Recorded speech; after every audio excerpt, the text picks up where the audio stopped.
accompagne l'activité Constellation en guimauve.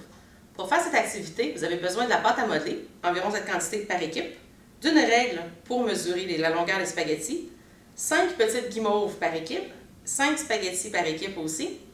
Pour commencer l'activité, si vous voulez parler des constellations, vous allez peut-être vouloir imprimer les 2 images des constellations qui sont incluses avec l'activité. Et chaque équipe va aussi avoir besoin du tableau de Cassiope qui indique la longueur des spaghettis pour chacune des étoiles. Pour faire le montage, vous pouvez prendre un carton et je vous recommande d'utiliser du carton usagé, comme par exemple des boîtes de céréales. Pour commencer l'activité, il peut être intéressant de parler des constellations en général. Donc, vous pouvez demander aux enfants s'ils ont déjà vu des constellations. Si oui, il y a de bonnes chances que c'était la Grande Ourse. La Grande Ourse, communément appelée la casserole, est de loin la constellation la plus connue ici au Canada. Alors, on voit très bien ici la forme de la casserole. Et peut-être que vous vous êtes déjà demandé, elle était où, l'ours dans la Grande Ourse? Eh bien, la voici. Mais vous vous rendez compte qu'il faut utiliser d'autres étoiles et même là, il faut beaucoup d'imagination pour voir la forme de l'ours. Une autre constellation qu'on voit régulièrement dans le ciel la nuit, c'est la constellation de Cassiope, qui est un W dans le ciel, mais qui représente la reine sur son trône. Ça peut paraître étrange, justement, de voir les dessins derrière les constellations. C'est sûr que les gens avaient beaucoup d'imagination, mais ce sont des constellations qui faisaient partie de la mythologie il y a très, très longtemps. Les constellations, ce sont des dessins que les gens ont inventés dans le ciel. Ce ne sont pas des objets qui existent réellement, c'est seulement des points dans le ciel et on a fini par en créer des dessins. C'est le même principe que dans les livres d'enfants quand on relit les points et qu'on en fait des dessins. Mais aujourd'hui, on utilise encore les constellations. Elles sont très utiles comme système de référence.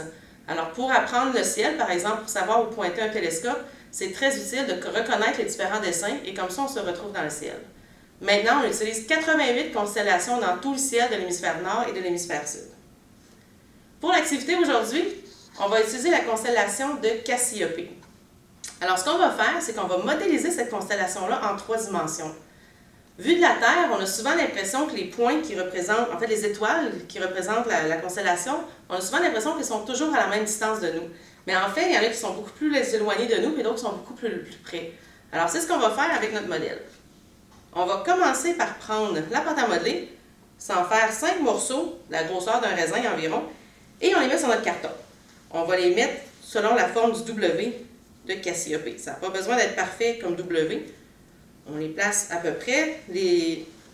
La pâte à modeler va servir à tenir les spaghettis à la verticale pour représenter les étoiles en 3 dimensions. Alors voilà environ le W de Cassiope. Par la suite, on prend un spaghetti et on mesure la longueur de la tige, enfin la longueur du spaghetti qu'il faut pour mettre notre étoile. C'est là qu'on utilise le tableau de la constellation. Alors, la première étoile dans le tableau, c'est CAF.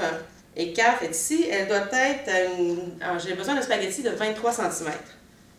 Je mesure mon 23 cm, je le casse et je le mets dans la pâte à modeler qui représente l'étoile CAF. Même chose pour la deuxième, qui doit être à 17 cm.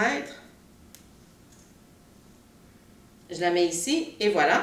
Je fais la même chose avec les 3 autres et à la fin, je mets mes guimauves pour représenter les étoiles sur chacun de mes spaghettis. Quand on a les 5, on se retrouve avec un modèle comme celui-ci.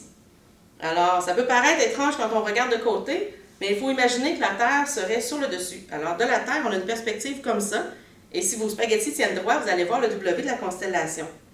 Par contre, rapidement, on se rend compte que vu de côté, ben, c'est plus du tout un W. Donc, on peut voir que les étoiles ne sont pas toutes à la même distance de la Terre. Hein. Encore une fois, si vous imaginez la Terre ici, cette étoile-là est beaucoup plus près de la Terre que Navi, qui est sur le petit spaghetti. Et que si on avait un vaisseau spatial et qu'on fait se déplacer dans l'espace, puis on croiserait certaines étoiles avant les autres, donc c'est pas la constellation, c'est pas un vrai objet qu'on pourrait visiter. Et aussi que si on allait dans les différentes directions, ben ça ne ressemblerait plus du tout à un W. Donc cette activité-là, très simple, nous permet de comprendre que les étoiles ne sont pas toutes à la même distance que nous, et les constellations sont des dessins qu'on a inventés, dans le fond, et qu'elles sont visibles de notre perspective vue de la Terre. Merci.